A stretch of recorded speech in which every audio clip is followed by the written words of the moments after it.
Hello, everyone. Welcome to another episode of Science and Technology Q&A for kids and others. And I see all kinds of questions here of different types. Let's see. I notice one here from Katie. Why is it important that the periodic table is structured as a table rather than a list of elements? Well, let's talk about what the periodic table is. It's essentially a list of all the kinds of atoms that can occur in nature. So atoms have a nucleus that contains protons and neutrons, and then outside the nucleus, far away from the nucleus actually, are electrons. And the chemical properties of materials are all concerned with the way that the electrons interact with each other. The nucleus sits there as a tiny little thing. It's like if you have a hydrogen atom, for example, which has just one proton usually at the center and an electron kind of sort of in this cloud around it, the size of the whole hydrogen atom is 100,000 times larger than the size of the proton in the middle. So it's but the question of how atoms kind of behave is determined, as far as chemistry is concerned, is determined by the way that the electrons from different atoms interact with each other. When you push two atoms close to each other, there might be the electrons of those two atoms interact in various ways because they're kind of the outer part of the atom, and they're what kind of gets to bump into other atoms.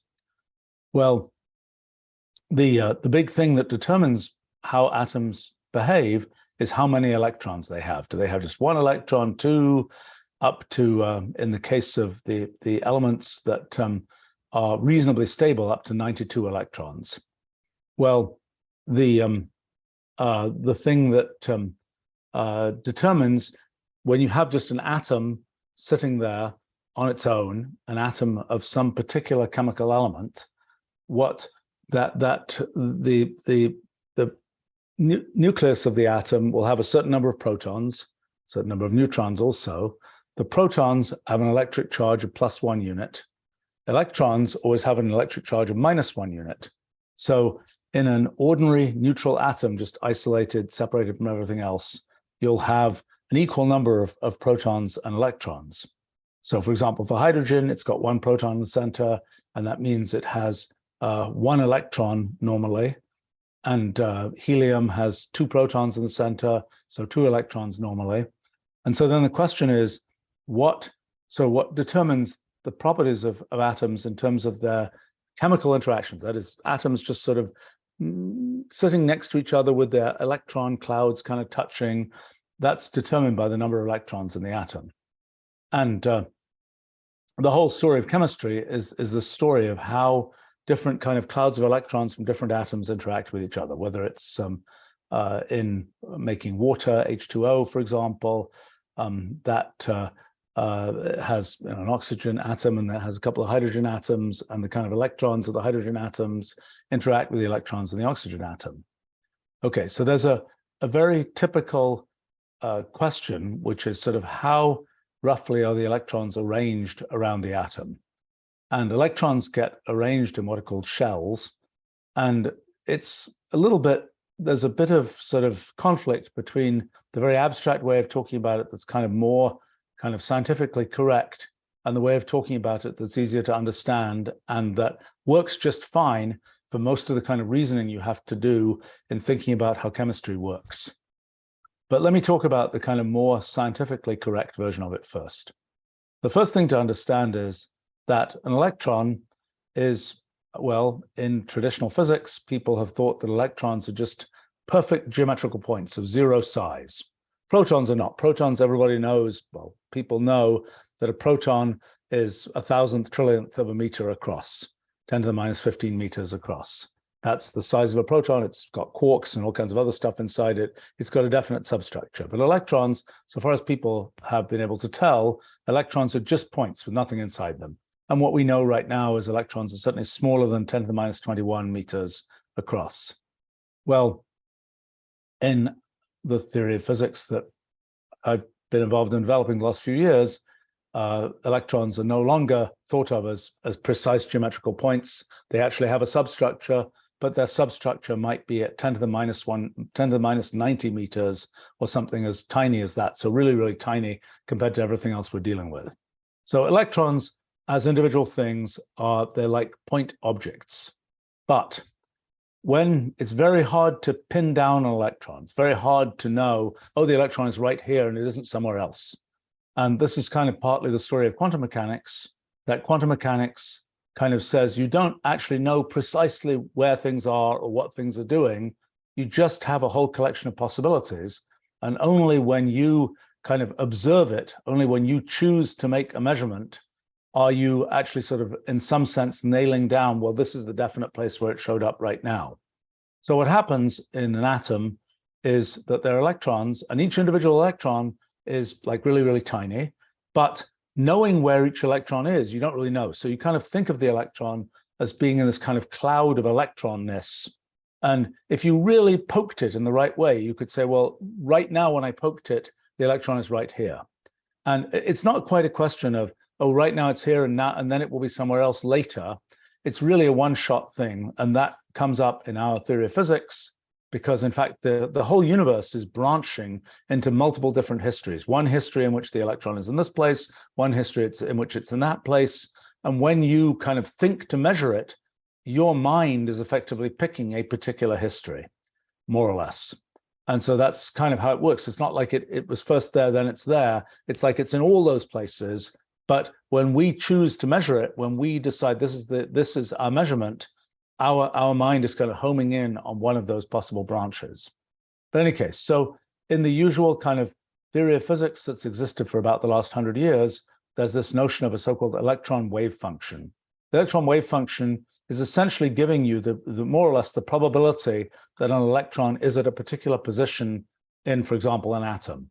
So relative to the hydrogen, in a hydrogen atom, there's a nucleus at the center, maybe it has a single proton in it, that's the most common case. Then there is an electron wave function, there's an electron essentially probability distribution. I'm hedging a little bit because the probability distribution is actually the square of the wave function, and there's a bunch of fancy stuff about the individual so-called quantum amplitude, but let's ignore that for now. It's not really relevant for what we're talking about right now. Then the question is, well, where does the electron typically hang out? Where's the highest chance that it hangs out? Well, it hangs out in a hydrogen atom at a distance that's called the Bohr radius. On average, it's about 1/10,000,000th of a meter, 10 to the minus 10 meters. And so if you look at the chance that you find an electron somewhere, the chance goes right close to the nucleus. It's not very high, goes up. It around 10 to the minus 10 meters away from the nucleus. It's at the largest value, and then it drops off. It actually drops off exponentially as you go further out. And so in a hydrogen atom, in its most normal state, there's just that electron it's got one electron, it's just kind of hanging out, and the chances are it will be found roughly 1 Bohr radius away from the hydrogen nucleus. So what happens in quantum mechanics is that there are different possible states of the hydrogen atom. So the state that has the lowest energy is the one I just described, where the electron is on average this Bohr radius away from the nucleus. Well, the hydrogen atom has a collection of discrete energy levels, and you can think of them a little bit like the electron has this constraint that at infinity, if you go far enough away from the nucleus, the chance that you find an electron is essentially zero. And it also sort of also has a constraint that it doesn't quite have the constraint that it can't be at the nucleus, but it has a constraint that you're kind of getting into the center, and there's no volume at zero radius. There's sort of no volume in which it can exist. It's only as you go further out that there's sort of space for the electron to be there. So there's constraints on the electron wave function. Those constraints are somewhat similar to the constraints you might have if you have a string, for example, and you've attached the two ends and you pluck the string. You can pluck the string in such a way that the string bows out just once, in such a way that the string bows out twice, bows out 3 times. It always has to bow out a whole number of times, but you can get different bowings out depending on how you how you sort of how you excite the string. Same kind of thing for electrons and hydrogen atoms. What happens is there are these different what are called eigenstates of the hydrogen atom, where you get these different arrangements of electron wave function, and you'll get ones where the electron is always right in a particular configuration, ones where it's in a different configuration, and so on. And there are a discrete set of these, a discrete collection of those different possible states. The equation, when in the mathematics of these things, when you look at the equations that are satisfied by this sort of position on a string, that's the thing called the wave equation. By the electron wave functions, it's the thing called the Schrodinger equation, invented by a chap called Erwin Schrodinger in about 1920, around 1920. In any case, what happens is there are these discrete possible states of the hydrogen atom, and the way that they are characterized, well, let's see, just like a roughly, okay, and this is you know, the mathematics is very well defined for this. The intuitive explanation is a little bit fuzzier, but one can sort of describe the different possible modes of the hydrogen atom, the lowest energy one, then the one that's slightly higher energy, where the electron is kind of running around a bit more quickly in some sense, and so on. And very roughly, those different states are characterized by roughly how much, whether the electron is just sort of on average at any orientation relative to the nucleus. So the lowest energy configuration is so-called spherically symmetric. It has the probability that the electron is in any particular position relative. It's like if you had the Earth, for example, as if you had the surface of the Earth, and you were thinking that the center of the hydrogen atom was the center of the Earth, you could say, what's the chance that you find the electron at a certain longitude and latitude? Well, in the lowest energy state, it has an equal chance to be found at any longitude and latitude. As you go to the next state, the electron is kind of roughly like it's kind of running around more quickly, and it's running around in a definite orientation. So it's either sort of running around the equator of the Earth, or it's running around North Pole to South Pole, and so on. And that is the fancy quantum mechanics version of that, is it has what's called orbital angular momentum. And you can roughly think about it as kind of spinning around one way or another way. Because of the story of quantum mechanics and the story of the fact that you only have these discrete possible configurations, it basically has, in the case of sort of running, okay, when it's in the lowest energy state, it's sort of not running around at all. The next energy state, it's kind of running around in one way, and then the one after that, it's kind of running around sort of in twice as many possible ways, and so on. Okay, the end result of all of this is that in the case where it's sort of running around in one way, it turns out there are sort of three possible distinct states of the hydrogen atom that more or less correspond to the three different orientations of the way that the electron is kind of orbiting around. It's a very rough approximation. The mathematics is a little different from that, but that's sort of a rough intuitive explanation. So there's the sort of lowest energy state, and the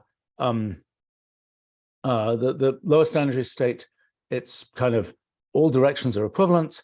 The next energy state, there's kind of one preferred direction, and it can go kind of in any of the three sort of coordinate directions in 3 dimensions.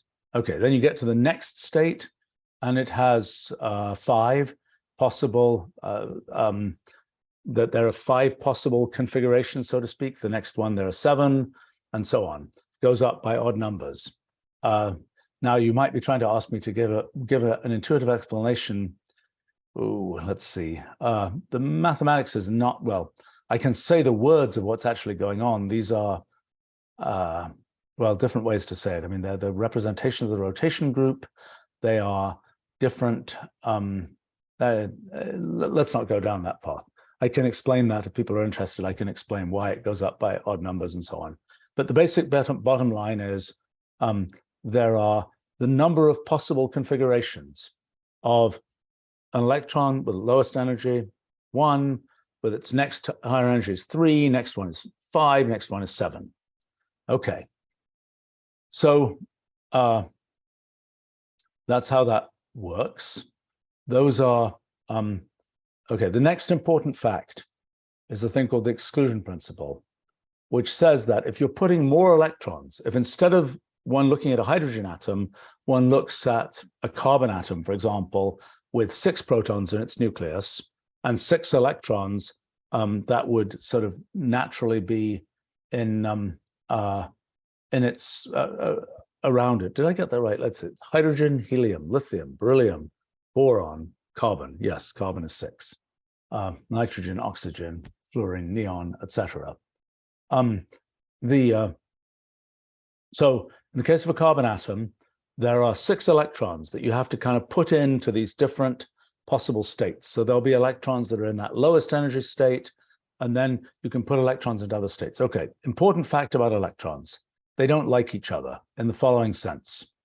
Once you have one electron in a particular energy state, no other electron is prepared to go into that same energy state. Actually, it's a little bit trickier than that, because an electron has 2 different so-called spin states. Roughly, the electron can be oriented so that it is sort of spinning on its axis in some sense, except it doesn't really have an axis and doesn't really spin, but it has a thing that's called spin. It has a property that's called spin, and it can either be sort of in the up direction or the down direction. There are 2 possibilities. So when I say that no 2 electrons can be in the same state, actually, if you account for the fact that the electrons can be either in their sort of spin up or spin down configuration, it means 2 electrons can go into a single one of these energy levels that I described. So lowest energy thing, the spherically symmetric one, there can be at most 2 electrons that go in there. And that is sort of the lowest electron shell, is the electrons that will sort of go into that lowest energy configuration. Okay, you put another electron in. Where's it going to go? Well, it's going to go to the next kind of energy level, which is this thing that I described that has 3 possibilities, that is kind of the electron with essentially 1 unit of orbital angular momentum. And so for that shell, there are, am I getting this right? That shell, there should be there should be 6 possibilities. Yes, I think that's right. And then the next one up that has 5 possible configurations. Okay, there are 2 possibilities for each electron, so there's 10 possible configurations of that, and so on. So as you keep trying to have atoms with more and more electrons, those electrons are sort of going into these higher and higher shells. They are going into energy states that correspond to they're going to these sort of higher energy states that are progressively a little bit further away from the nucleus and have these other characteristics. Okay, so what is the periodic table? Well, the periodic table, not that Mendeleev knew this when he made it, he just made it based on sort of the properties of chemicals and so on. But what it ultimately is it's something where you're lining up cases where the number of empty slots in the outer shell of the atom is the same in a particular column.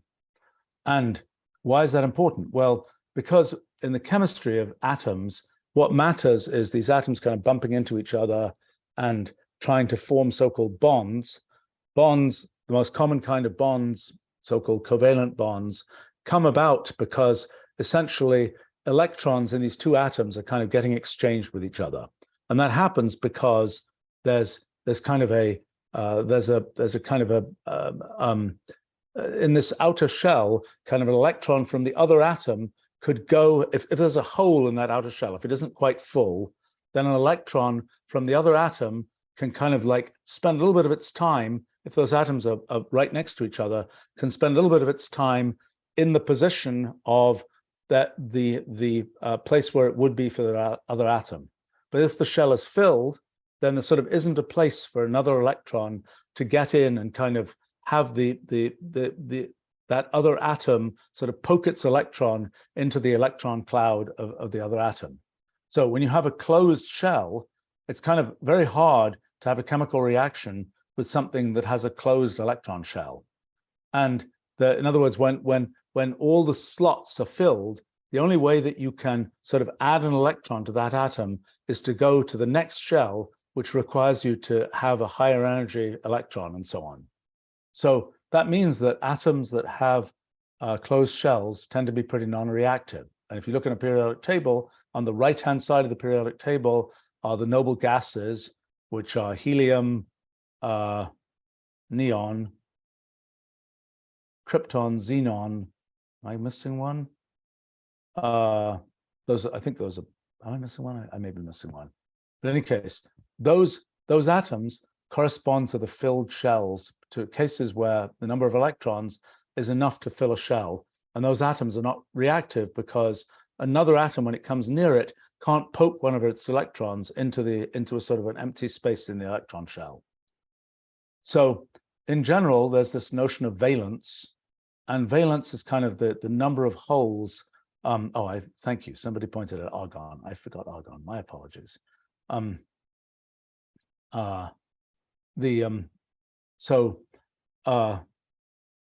any case,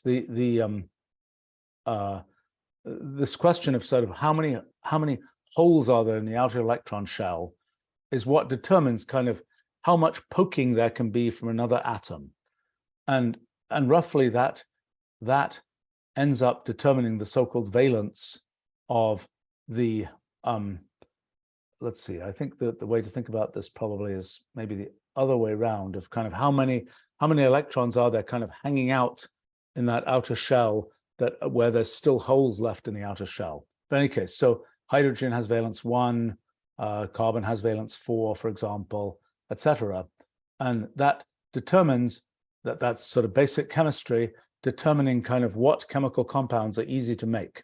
You can have kind of carbon, and it can have 4 hydrogens sort of being nearby because the electrons from those 4 hydrogen atoms are kind of sticking themselves into the kind of holes in the outer electron shell of the carbon. Does it actually work out that way? Let me just think about that for a second. I'm not sure I've ever worked it out quite like this. So let's see, carbon has 6 electrons, and so it has, of those 6 electrons, 2 are in the inner shell. So then it should have 4 electrons in the next level out, and there should be there are 3. That doesn't quite work out. Something is slightly off here. I need to but I'm giving you at least a qualitative explanation of what's going on. I think either my arithmetic or something was off a bit here. But in any case, so the point of the periodic table is it's kind of this map of how many how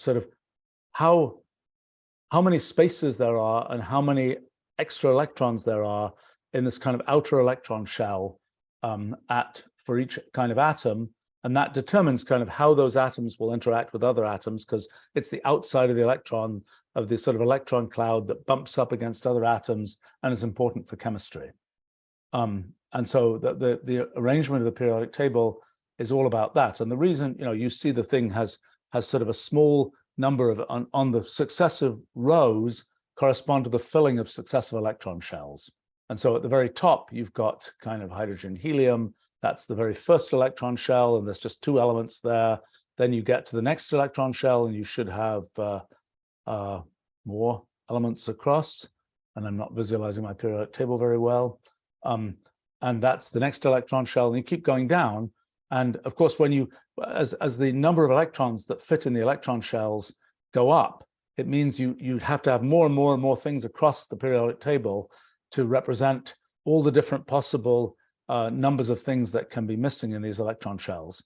And so that's why there's sort of this extra pullout of the lanthanide series and the actinide series are kind of these things from one of the larger electron shells that has more slots in it, and you're kind of representing all the different configurations there. Now, there are some more details because there are subshells as well that are important for the way that these atoms can interact. So one thing, one comment about this is, you might ask, well, these atoms with all these electrons and all these complicated electron configurations, how do you work out how these all work? The answer is it's really hard. For the hydrogen atom, it was figured out 100 years ago, how the electron, the probability distribution for an electron in a hydrogen atom. By the time you get up further down the periodic table where you've got, let's say 50 electrons in the atom, it's really difficult to figure out what the probabilities are for the positions of all of those electrons. And it's been a major kind of challenge of computational chemistry and so on to be able to work all that stuff out. It's still really hard to do.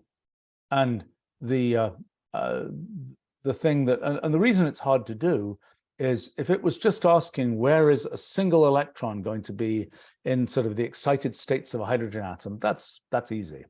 The difficulty is when there are many electrons that are all interacting with each other. They all have electric charge. Not only do they have electric charge, they also have the exclusion principle idea that prevents the two electrons from sort of ever being in the same state together. Taking account of all those things makes it a really difficult computational problem. And it's been really hard to work out the full kind of details of all of these different electron configurations. And it's sort of a something of a black art to figure out if you have, for example, one would like to be able to ask, I got a bunch of atoms. Are they going to all, bind together to make a chemical compound? And what chemical compound will they make? How will the atoms be arranged in the chemical compound? That question is answerable for small numbers of atoms, but by the time you're above 100 or so atoms, it becomes really hard to answer in a precise way. It's answerable when you make certain approximations. For example, if you just say, like in your average kind of sort of theoretical chemistry kit, you'll just have a bunch of balls with a bunch of sticks that correspond to the essentially valence electrons that can be sort of exchanged with other atoms. If you, in that kind of model, you can say, oh yeah, you've got this thing where you can arrange, it's kind of, there's a carbon and there's two oxygens or something, and that makes carbon dioxide, and that's all good. Or you can make oxygen and it has, two bonds between two oxygen atoms, and it makes O2 the standard version of oxygen. But then there are all kinds of exceptions, like, well, how exactly does ozone, O3, work? How does oh, I don't know, xenon hexafluoride.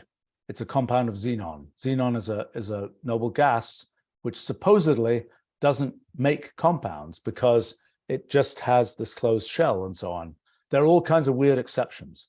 Those weird exceptions that don't work according to the standard kind of high school chemistry rules come about because the actual story of where the electrons are going is considerably more complicated than just this counting of valences and things like this. And that's the thing that is difficult to work out computationally and still challenging. And if you ask the question, can there be a compound? I don't know, can there be a gold compound? I don't think there are any known, but maybe there are. But xenon, for example, one might not have known that it was possible to make a compound, to make a molecule where something had stuck on to this xenon thing, but it is. So let's see. Well, that was a bit of a long story about the periodic table. And people, the real point of the periodic table is that things in a given column sort of behave in some chemically similar way because they have a similar number of kind of valence electrons hanging around, or similar, and that's the main story of the organization of it. And you can ask questions like, okay, are there things like periodic tables for other types of things? Like, for example, what about atomic nuclei? So we talked about what happens when you have electrons, when you have chemistry. Chemistry is about whole atoms with their electrons bumping into the electrons of other atoms. But in nuclear physics, one's concerned with nuclei. And for example, one might be concerned with what happens when two nuclei bump into each other. Most of the time, nuclei are kept far apart by the electron clouds in atoms and so on. When you're, if you want to have nuclear fusion, for example, the whole thing that's happening, for example, what powers the sun and so on, is that nuclei can get crushed together and then fuse. And so you can ask questions like, well, are there analogs of the periodic table for nuclei where you can say that the properties of nuclei will be the same, for particular nuclei will be the same as other ones? In nuclei, in atoms, the most important thing is how many electrons are there. For nuclei, there are two important things: how many protons are in the nucleus and how many neutrons are in the nucleus. And roughly, there are a bit more neutrons in a nucleus than there are protons, particularly when you get to heavier elements. Kind of like the protons, they're all stuck together. I think I've talked about this another time, by the strong nuclear force. And they're all sort of pushed apart by electrical forces, electrical repulsion, but the neutrons kind of are hanging out along with the protons, and I think they're usually maybe 1/3 more neutrons than there are protons in sort of the heavier elements in their most stable form. Different isotopes correspond to different numbers of neutrons with a fixed number of protons. The number of protons determines which element one's talking about. The number of neutrons determine which isotope of the element one's talking about. But you can ask questions about, just like we talked about the way that electrons are arranged in atoms, we can talk about how are the protons and neutrons arranged in a nucleus. And again, there's a complicated story of shells. And there's this idea of when you get certain nuclei have so-called magic numbers, and those correspond to cases in which the nucleons, the neutrons and protons, can be arranged in these sort of closed shell type configurations. And those nuclei have special properties. They have, well, they're sort of spherically symmetric. They're sort of known to be spherically symmetric. There are other nuclei which can be kind of elongated and which effectively are spinning around as a result of that. And that leads to all sorts of different properties. And you can make sort of a periodic table-like thing for nuclei, which determines their properties based on very much the same kind of shell counting type of approach. Okay.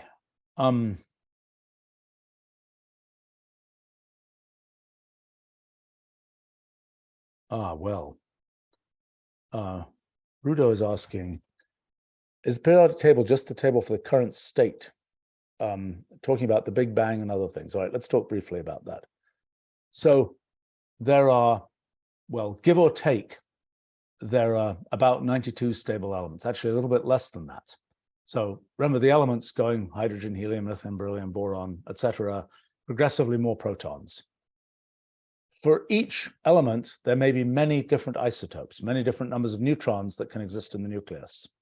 But if you have too many neutrons or too few neutrons, the nucleus will be unstable. It'll fall apart in some way. If you have too many neutrons, the neutrons tend to decay on their own. If you have too many protons, you'll tend to have sort of the inverse of that reaction. And so, for example, in the case of hydrogen, there's protium, the isotope of hydrogen with just a single proton.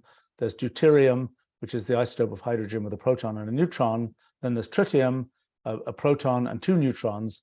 Tritium is unstable with a half-life of, I don't know, 17 years or something on average. On average, there'll be half of all tritium atoms, tritium nuclei, if you have them, will have decayed away and turned into, I think, the decays to deuterium and electrons. Yeah,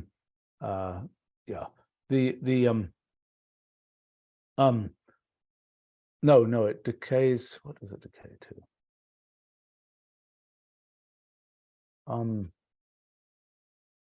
Let's see, electron.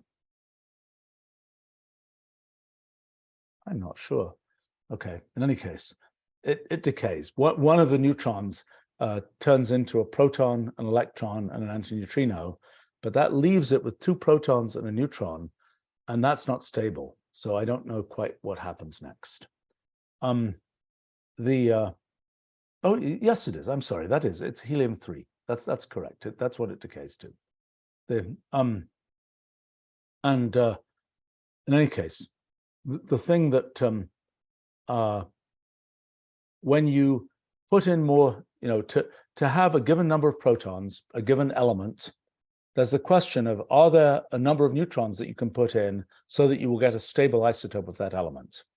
And for the first 42 elements, there's always at least one stable isotope. There's always at least one number of neutrons so that the nucleus won't fall apart.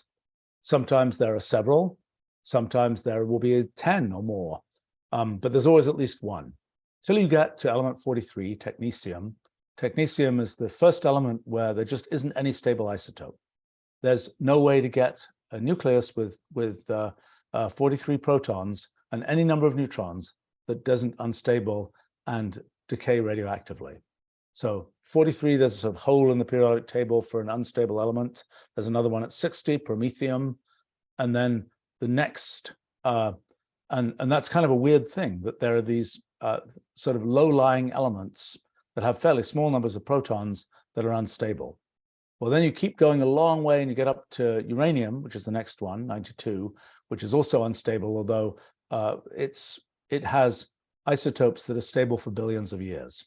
So it is unstable, but not very unstable. And then everything beyond that, so far as we know, is unstable. Nobody's ever proved that there's no heavier elements that could be stable. People believe nowadays that there aren't any stable heavier elements, but nobody has proved that there isn't an element with 200 protons, for example, and 600 neutrons or something that suddenly will become stable. It's not known that that's not the case. It's believed that that's not the case. And there's pretty good evidence that that isn't the case because one's looked up to elements with 120, 125 protons and things, and those elements get progressively more and more unstable. But it always used to be believed, 50 years ago, it was believed that there might be an island of stability, a place where you would again get stable nuclei. Hasn't been found, probably doesn't exist. So that means that the elements, as you go to larger numbers of protons, you're always just getting things that are very unstable. So the question then is, well, where do those come from? Well, the answer is you have to make them by colliding together other pieces of other nuclei and so on to get sort of the extra protons to stick onto a nucleus for at least a little while until the thing blows up and decays again. But the elements that we have, so all the elements that we have were ultimately made in the previous history of the universe. In the Big Bang, at the beginning of the universe, what happened was the universe was originally extremely hot, where none of these things like nuclei and even protons, just there was so much energy, so much sort of heat that any one of those kinds of objects would just get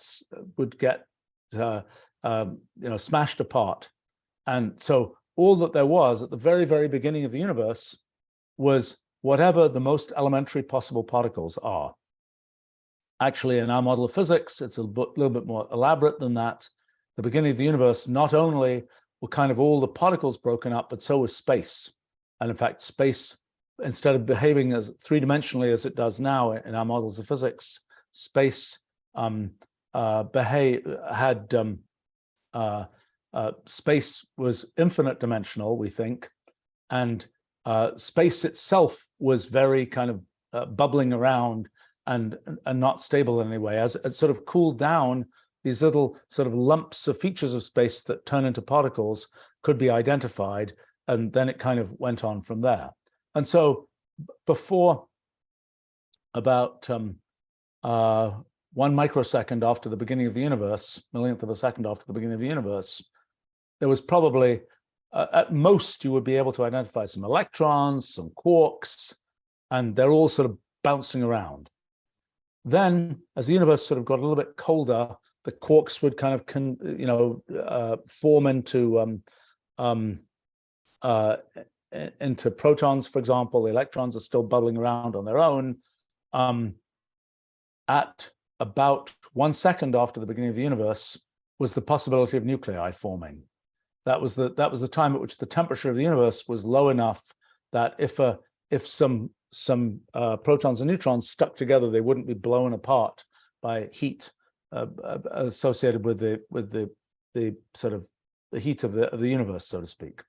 The next big event in the history of the universe is at 100,000 years after the beginning of the universe, which is what's called recombination, which is where the amount of heat has gone down, the temperature has gone down to the point where the electrons and protons can form ordinary atoms, where it isn't the case that the things are being bashed around so much that an electron can't sort of attach itself around a proton to make hydrogen, for example, and that instead, before that, before 100,000 years after the beginning of the universe, it would always sort of, the electrons and protons would always be, bashed around to the point where they couldn't form neutral atoms. That point, 100,000 years after the beginning of the universe, is an important point. It's the time of so-called recombination. It shouldn't really be called recombination because these things were combining for the first time in the history of our universe. But it means combining the protons and electrons into neutral hydrogen atoms. And the reason that's important is because before that time, the universe was not transparent to light. It's more like it was like a plasma, like fire, where you kind of can't see through it. But 100,000 years after the beginning of the universe, the universe started to be transparent. And that means that any light that was produced at that time can just travel through the universe since that time without, unless it hits something, can just travel without being stopped. And that's important because the cosmic microwave background is that light. In any direction in the sky, there is it's effectively a low temperature because of the expansion of the universe. There is one is seeing this sort of primeval fireball, this original, the original kind of photons that were produced before the universe became transparent. So it's kind of the place where it became transparent was 100,000 years after the beginning. We get to see those photons. Okay, so in terms of nuclei, 1 second after the beginning of the universe, nuclei started to form, and the question is, which nuclei formed? Was it just hydrogen, or was there more? Well, it's a complicated calculation. It was done in the 1970s and 1980s, so-called cosmic nucleosynthesis, the formation of nuclei, it was that was what happened is, and it was a difficult calculation, and actually well, it was a little bit involved in some pieces of that. But the calculation implied that about a quarter of all nuclei that were made at the very beginning of the universe were helium nuclei, and the rest were hydrogen nuclei. And there was just a tiny number of deuterium nuclei. So a helium nucleus is 2 protons, 2 neutrons usually. The hydrogen nucleus, just a single proton. Deuterium nucleus, a proton and neutron. So there's a whole zoo of different kinds of nuclei that were made in the Big Bang, and their ratios one can compute based on working out kind of the rate of reactions between different nuclei and things like this. But there was almost nothing. If you go down to lithium or other heavier elements, almost none of that was made in the Big Bang.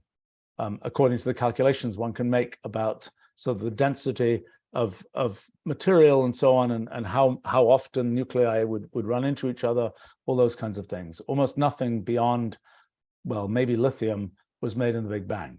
So where did the heavy elements come from? Well, the answer is that they basically come from, they mostly come from supernovas. They come from exploding stars, where stars got sort of too big, they collapse, they kind of use up the pressure that comes from all the nuclear reactions, like the sun, for example, where there are hydrogen fusion is occurring, that all the hydrogen is kind of used up. And at that point, there's no longer as much energy that can be produced in the star. It doesn't have as much pressure pushing it out. There's this sort of catastrophic moment when the star will collapse, and it starts, at that point, it starts producing lots of much heavier nuclei confused together, and then it produces the whole spectrum of nuclei, going all the way up to the very unstable ones beyond uranium and things like this. And that's where, for example, all the gold that we have on the Earth came from, well, actually there's 2 mechanisms, but mostly it came from supernovas, one way or another. Mostly came from this rapid process of the last few seconds of the collapsing star, causing these nuclear reactions to occur that produce heavy elements. So in the very early universe, even probably the galaxies that the Webb Space Telescope can see, the first galaxies it can see probably don't have much gold, for example, in them. It's only the later populations of stars and galaxies that have that in them. And so, because some stars, our sun will live 10 billion years. It's been around for about 5 billion so far. But there are other stars that live for only a few million years and produce supernovas quite rapidly. Larger stars, for example, often do that. Those stars, as a galaxy forms, there are these kind of areas where lots of sort of short-lived stars exist. They produce supernovas that produces material that can be then used to form other stars, and that's how the heavy elements are produced. Okay, so that's on the coming in. That's how elements get produced. Now, on the kind of going out, what will happen sufficiently long in the future? Well, one question is a hydrogen atom just hanging out? Is it stable? Is it just going to stay that way forever? Let's ignore the question of whether giant black holes form like exist at the center of our galaxy and things like that and just become essentially vacuum cleaners that vacuum up all the matter in the universe. That's a separate issue. Let's just talk about a solitary hydrogen atom. So in interstellar and intergalactic space, there's roughly 1 hydrogen atom per cubic meter. So there's not a lot there, but there's something there. But it's just a hydrogen atom. It's just hanging out, waiting for the rest of the universe to occur, so to speak. One question is, does it get to hang out forever? Or does it eventually decay in some way? So nobody knows. And there was a period of time about 40 years ago when people were pretty sure the proton was unstable. So we're pretty sure that a proton would eventually decay into a positron, an anti-electron, together with a neutrino and maybe photons and so on. And so people did these experiments looking for proton decay. You just have a big tank of anything, fluid, and you wait and you see whether whether just all nuclei eventually self-destruct, including hydrogen nuclei. Well, no such thing was found. It's hard to do that experiment because you have to have it in a deep mine, for example, where you're shielding it from the cosmic rays that hit the Earth and so on, and cause sort of nuclear reactions to happen. But so people thought that the proton might have a lifetime around 10 to the 30th years. So let's see, a trillion, well, roughly like that, years. That was a calculation done on the basis of so-called grand unified gauge theories, that the proton might have a lifetime of that order. Wasn't found. It set off a big sort of big soul searching and maybe panic in particle physics that it wasn't found, because it seemed like all the sort of theory was aligning that should be found, but it wasn't. So we don't know if protons are unstable or not. Protons could be unstable with a lifetime of 10 to the 40th years or something. We don't know. The theory does still hang out there that yes, protons should eventually be unstable. There are several mechanisms that should lead to that instability, but it might be, but it hasn't ever been observed, so we don't know for sure. So then if you ask the question, what's the universe going to be like? The biggest effect of the universe on very large times is gravitational, probably not the decaying of the protons, if the protons even do decay. It's much more that the different parts of the universe into black holes, and black holes kind of basically time stops at the singularity of a black hole, and you end up with the situation where that's what it looks like, the black hole, but it's actually more complicated yet than that, because black holes, as a result of quantum mechanics, eventually evaporate away. Although if it's a big black hole, it takes an absurdly long time for that to happen. But eventually they evaporate away, and they kind of, in a sense, disgorge a ground up version of their contents. They produce lots of particles. So the picture of what the extremely long time limit of the universe looks like is a quite complicated question. And it has to do with exactly what the rate of expansion of the universe is. It has to do with all of these effects I'm talking about with black holes. It has to do with, well, a thing people talked about a lot, even 150 years ago, was the so-called heat death of the universe, where kind of what's happened is everything is just a gas and all the molecules are just bouncing around, quotes, randomly, and all the interesting stuff in the universe is over. that was a belief about how the universe would end up. That belief is surely not really right. I mean, gravitational effects and black holes and things kind of blow up that picture. And the second thing that blows up that picture is, yes, it is true that the molecules in a gas bounce around in a way that for most practical purposes for us look random, but they're not really random. They are determined by the past history of the gas. And so the far future of our universe, which may have a bunch of molecules bouncing around, that far future is determined by our current existence in the universe. And in that far future, some encoded version of everything that we are now will exist in those molecules bouncing around. So while we, with our current kind of sensory apparatus, where all we notice is kind of big chunks of molecules and so on, with our current sensory apparatus, we'll say, oh, it's all just random in the far, far, far distant future. To an entity with different sensory apparatus that, for example, can notice where every individual molecule goes, it may be, oh, no, it's not random at all. It's this elaborate dance of molecules that is a representation of the future of all of this fancy stuff those people back in, 2023 or something were doing. All right, there's a question here from Prab. How certain are we that the Big Bang actually happened? I think we're pretty certain that the Big Bang happened. We're pretty certain that the universe was very small at the beginning.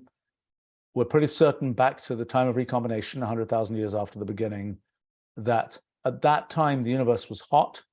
And also we know from kind of seeing, if we look in different directions in the sky, we're essentially seeing different parts. It kind of gets inverted. What we see on the sky and what sort of this ball was like, kind of inverted. But we're basically seeing the temperature, the effective temperature of different parts of that kind of original ball of material.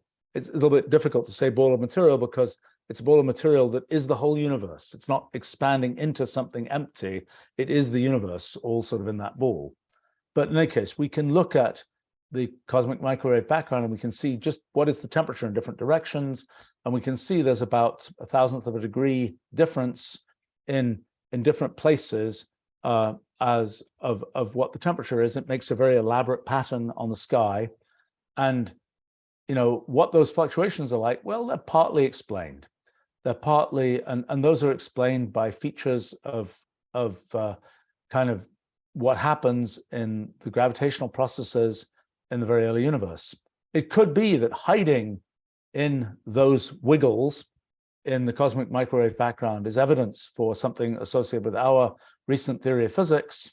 Our recent theory of physics talks about the fact that the dimensionality of the universe starts infinite dimensional, gradually sort of cools down to three-dimensional, but there will probably be dimension fluctuations that get left over, where there are pieces of the universe that behave as if they're 3.01 dimensional or something. And that will be rather similar, probably, to the effect of gravity in those areas. We don't know exactly what those effects will be. It really has to still be worked out.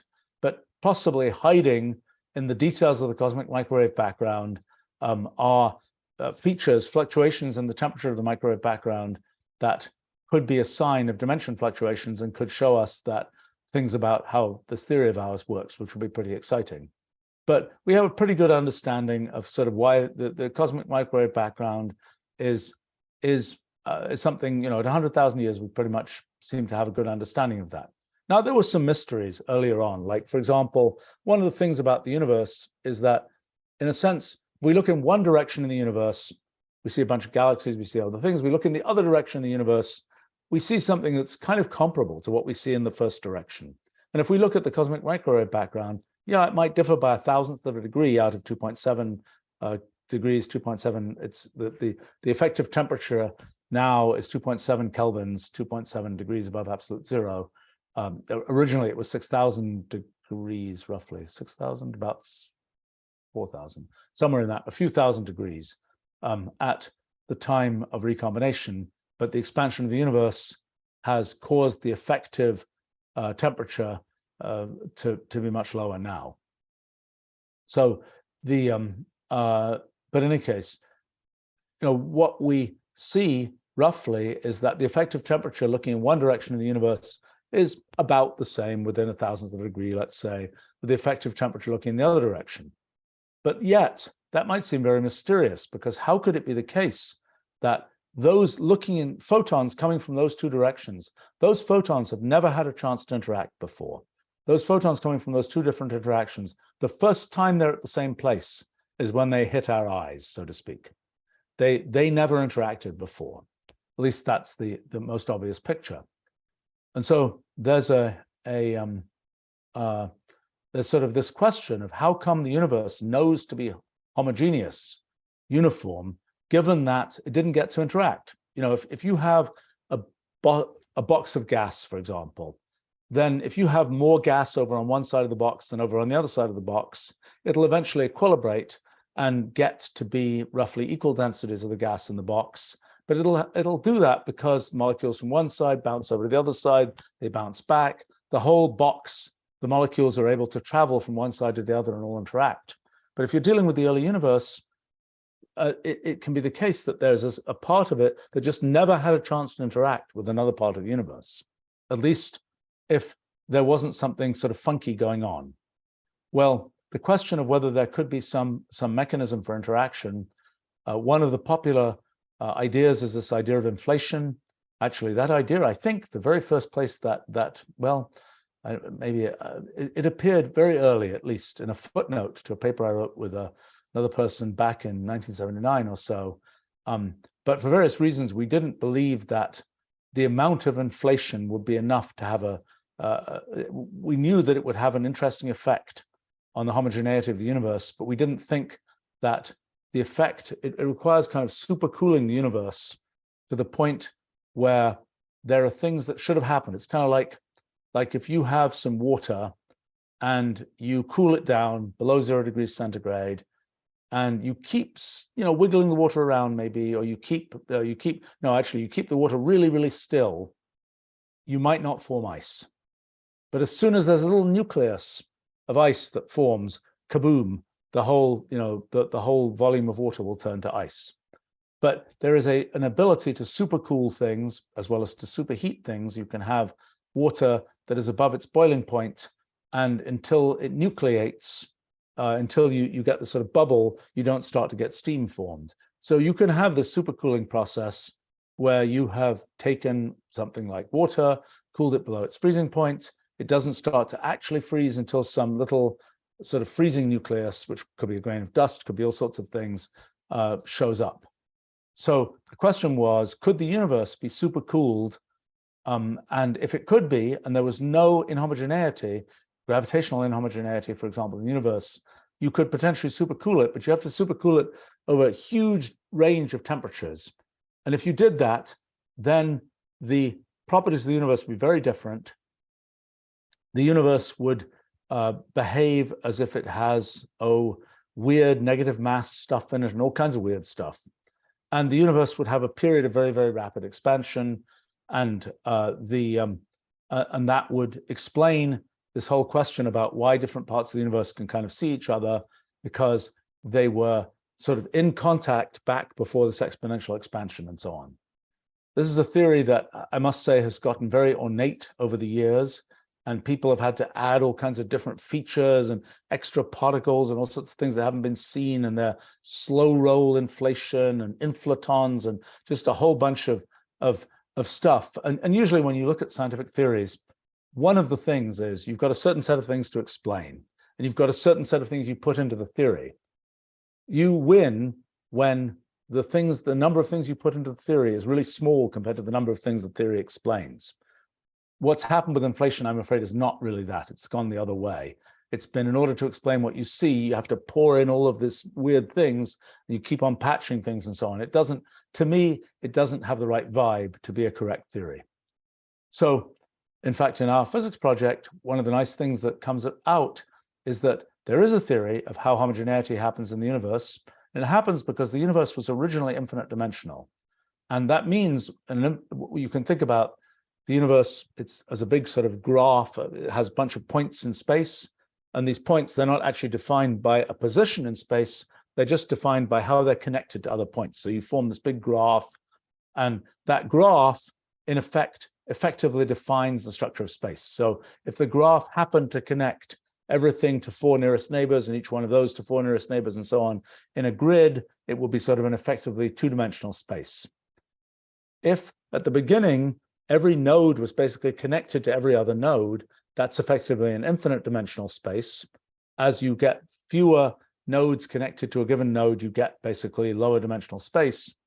At the beginning, you can have infinite dimensional space. And at that point, sort of every node affects every other node.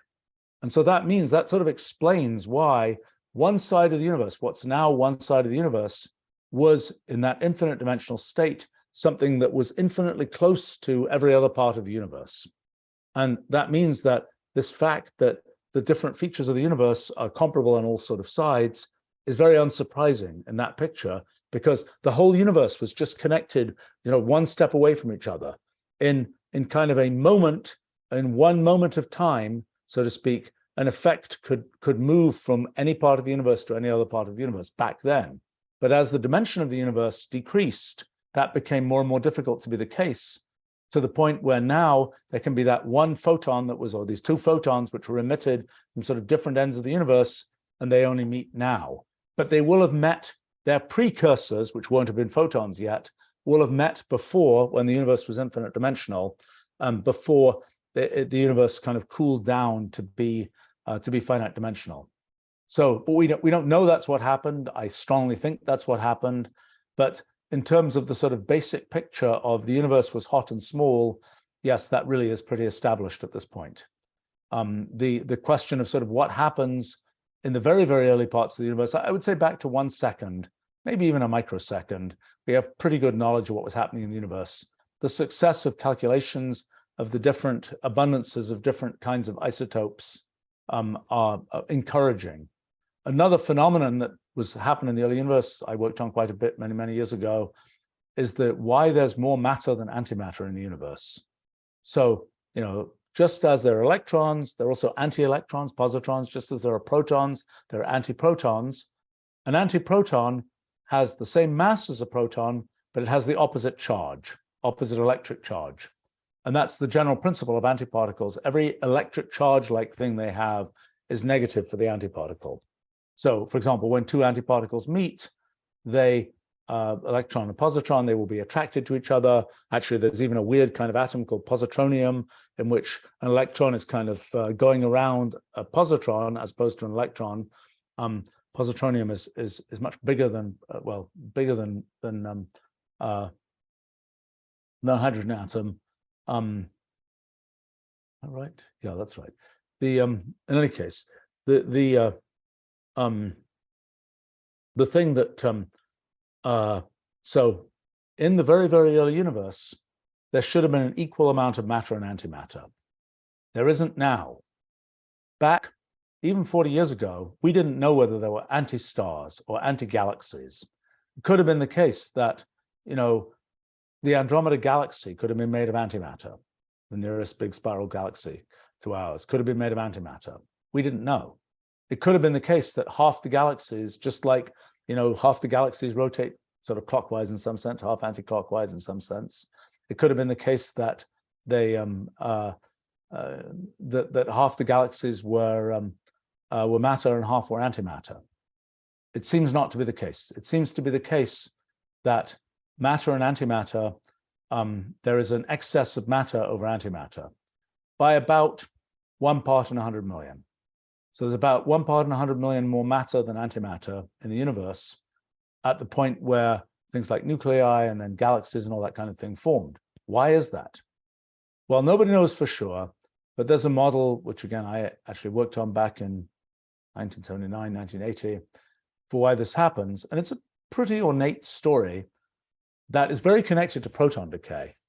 And it is the things that would make that happen are the same as the things that would make protons decay. And it's a little bit embarrassing that proton decay hasn't been observed for some of these theories of how matter-antimatter asymmetry occurs. But it's a slightly long story of how you get, well, not so bad. It's okay, so matter and antimatter, the properties of an antiparticle, the charge is negated, the mass is the same. one of the things that was discovered, last few decades, is that antimatter falls under gravity. It doesn't have negative mass, it has positive mass, it falls just the same way as matter falls, and so on. So it works that way. Okay, next fact about antimatter is that if you have an unstable particle and you have an anti-version of that particle, the total lifetime of the unstable particle is the same as the total lifetime of its antiparticle. However, in a rather subtle effect, there can be a difference if there are two different things that the particle can decay to. There can be a difference in the decay rate to one of those things, the other thing, for the particle versus the antiparticle. An example where this is known is the K0 particle. It's a particle with a mass of about half the mass of a proton. It decays in about 10 to the minus 8 seconds. Well, actually, it's a little bit complicated because there are two versions of it. One decays in 10 to the minus 8 seconds, one decays in 10 to the minus 10 seconds. And it's a complicated story how those things decay. And one feature they have is if you were to look at how much of the short decaying versus the long decaying one of the K0 exists, and you just go forwards in time from a given point. You say how much K0 short, how much K0 long. There'll be a certain amount of each one, and there'll be some oscillations and so on. And you measure that, and it's a certain form going forwards in time. Weird fact. If you were to reverse time, go backwards, those wiggles work differently. It's the example of so-called time reversal violation. It's a small effect, about 1 part in 1,000 in the decay of the K0 meson. It's a weird effect. It doesn't affect the full decay rate of the K0, but it does affect whether the K0 decays more into 2 pions or more into 3 pions. And that's sort of different if you were going forward in time than if you were going backward in time. That's a different effect if you're thinking about the second law of thermodynamics and entropy and things. It's a slightly different effect. It doesn't really engage with those kinds of questions. This is a so-called, time reversal violation, also equivalent to a thing called CP violation. Oh boy, getting into complicated things here. One general feature of physics is that if you take a physical process and you make a movie of it, and it's doing what it does as a function of time, and then you reverse you run the movie in reverse. The question is, could that reverse thing happen equally well? And the answer is this time reversal violation phenomenon means that there's a small effect whereby it doesn't happen equally well. But if you not only reverse the time, but also look at antiparticles and also invert space, and everything that was spinning one way is now spinning the other way. Everything that was going one way is sort of going the other way. Spin works differently. And you do simultaneously charge conjugation, that is particles to antiparticles, parity inversion, that's invert space, and time reversal, that's reverse the direction of time. If you do all three of those things simultaneously, that's what's called in particle physics, for example, CPT transformation, charge conjugation, parity, time reversal transformation. According to current theories of quantum field theory, every process is unchanged by CPT transformation. So time reversal on its own, you can have something which looks different for time reversal, and then it will also look different for CP transformations. But if you combine CP and T, then it will always look the same. Footnote to this: nobody knows whether gravity satisfies CPT invariance, and it probably doesn't. But that's a footnote to this whole story. But the question of whether it does or doesn't is actually pretty subtle because of the way that one even sets up the notion of what time is in gravitational fields and so on. In any case, let's see. What I was explaining was how one gets this effect of how one gets matter-antimatter asymmetry. And basically the answer that we came up with many years ago is that there have to be these particles that are very massive compared to protons. We've never seen them. We haven't been able to produce them in particle accelerators yet. And those particles decay in a way that violates CP. And some of the decay modes, some of the things they decay into, the amount of particles versus antiparticles of some part of what they decay into is different. That interacting with the way the universe expands leads to the small asymmetry of matter over antimatter. Subtle effect. Subtle effect important for us because that's why we're here. If it was the case that matter and antimatter were in exactly equal quantities in the universe, probably all the matter and antimatter would have annihilated away, and we'd just get left with a bunch of photons and electrons and positrons, and we wouldn't have had heavier things and the atoms that we're used to and all those kinds of things. It's not completely certain that's the case. It could be true that you could have sort of a region of the universe that was matter and a region of the universe that was antimatter, and right at the boundary between them, there could be annihilation happening, and that could produce radiation pressure that holds the other parts apart. It's not completely clear whether that would work, but it doesn't happen in our universe so far as we can tell. All right, I'm just maybe one more thing, and then I probably should wrap up soon. Let's see. Brady is asking, what do you make of the very early galaxies seen by the JWST, the Space Telescope, which seemed too large to exist so early? Yeah, I mean, I think there was a claim that there were some galaxies that existed only millions of years after the beginning of the universe, and I think that claim didn't survive. I think that will be a bit early. I mean, people kind of believe that there was a period when there wasn't a lot of light being produced in the universe because the original heat of the Big Bang had kind of cooled down to the point where it wasn't generating visible light, and yet there'd been no gravitational clumping that led to things like stars, which could start to have fusion reactions, which would lead to visible light. So there was a sort of period where people have assumed that there's kind of a dark age where there isn't visible light produced in the early history of the universe. There, quite where the first galaxies will show up is not known yet, but there were some claims of very early galaxies. It's kind of tricky to know, how do you know when a galaxy was originated? You know that because galaxies, because of the expansion of the universe, galaxies that were originated early are effectively, they're effective, looked at by us, sort of this late relative to when they existed in the history of the universe. The relative speed of us relative to that galaxy is very close to the speed of light. And we are effectively seeing a very redshifted, a very kind of like the way that when a siren goes past you and you hear it lower when it's going away from you, that same effect happens with frequency of light when things are going away from you, close to the speed of light. And that's what happens for distant galaxies. You kind of know how far away it is by knowing things about the expansion rate of the universe and how low the frequency of the light has got. So that's sort of the big measure, is the so-called redshift. It's usually called Z, and Z of 5. Well, people have seen galaxies out there, but Z of Z of 3,000? Is that right? I think that's what it is relative to recombination. Or is it 2,500? I've forgotten. Maybe it's 2,500. So galaxies have been known for a while out to about Z of 5. There are things, at least galaxies that produce very intense radiation, but getting to the very beginning, to the point of recombination 100,000 years after the beginning of the universe, that would be much further out, and there's a question of sort of how far out can you observe.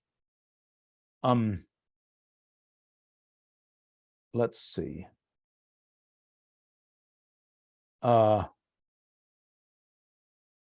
It says, the question here, is it possible the expansion of space due to dark energy could eventually be fast enough that even atoms and nuclei come apart?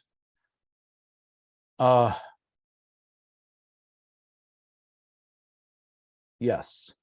I mean, there are certainly places where the structure of space-time is so wild that every material object is pulled apart. That happens near a space-time singularity that exists at the center of a black hole, for example. It's very tricky business to get a naked singularity, a place where there's a singularity in space-time, but it isn't surrounded by an event horizon that has the property that everything that falls into that event horizon can never signal out. But in a kind of subtle way, it's possible to get well, sort of a temporary, sort of roughly place where there is a singularity in space-time. What does that mean? It means that, and that you can observe, there's a singularity at the center of a black hole, but it's hidden behind an event horizon. What happens at that singularity? One thing that happens is that the curvature of space becomes infinite. And so what does curvature of space mean? Well, think about if you have two parallel lines, and they're going along, they're next to each other, they stay parallel, they never meet. But if you draw those parallel lines on a curved surface, those parallel lines will eventually cross. And the fact that those parallel lines sort of approach each other is the same effect, according to general relativity, is the same effect as the deflection of a particle's motion by gravity. So in other words, when there is the deflection by gravity is the same phenomenon as space not being flat, as space being curved. And so when one says, well, the curvature of space is getting very, very big, it's equivalent to saying there's a really big amount of gravity there. And so what happens at a space-time singularity is that the curvature of space becomes infinite. There's effectively an infinite amount of gravity there.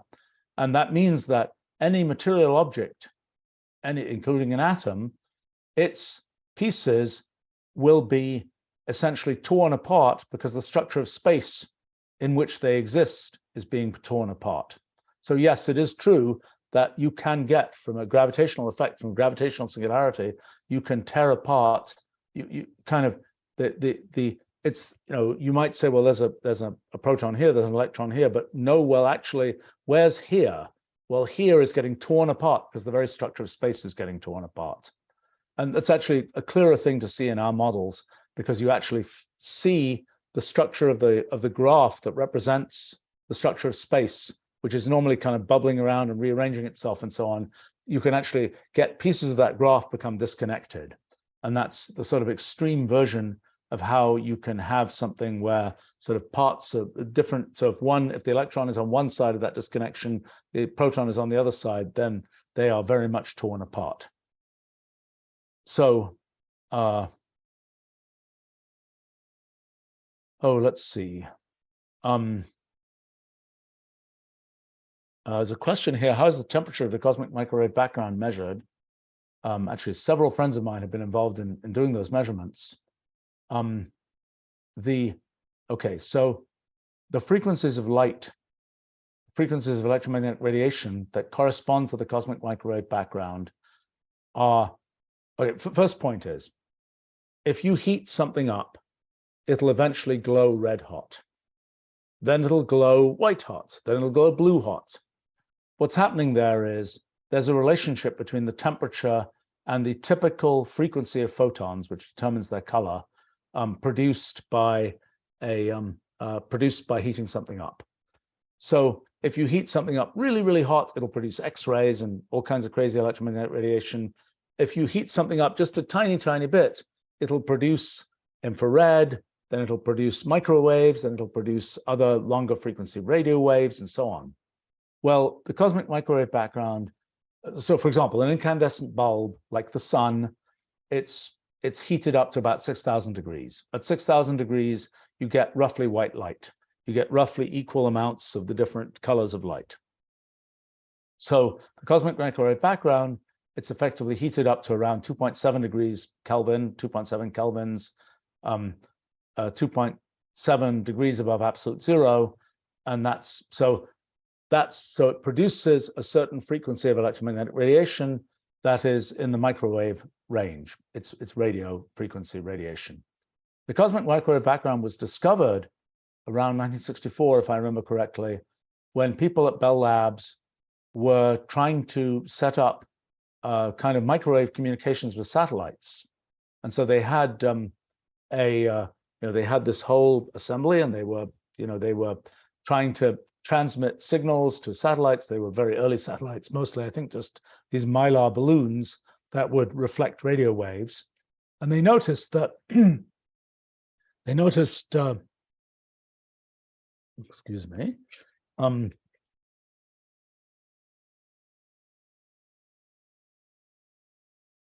They noticed that try as they might, they couldn't get zero noise in their microwave signal. They would always get some relic, some temperature, some effective temperature of random microwaves that were entering their devices. And actually, they rather quickly figured out that that might be the relic radiation from the Big Bang. So that was how it was discovered. In today's world, there are some exotic ways that the temperatures get measured to do it accurately to within 1,000th of a degree. There's a detector at the South Pole that does that. It's important that you don't have a lot of temperature around that can sort of produce. You're measuring it by measuring radio waves, but you need your detector to be very cold. And you need everything to be very cold. It's good to be at the South Pole if you're doing that.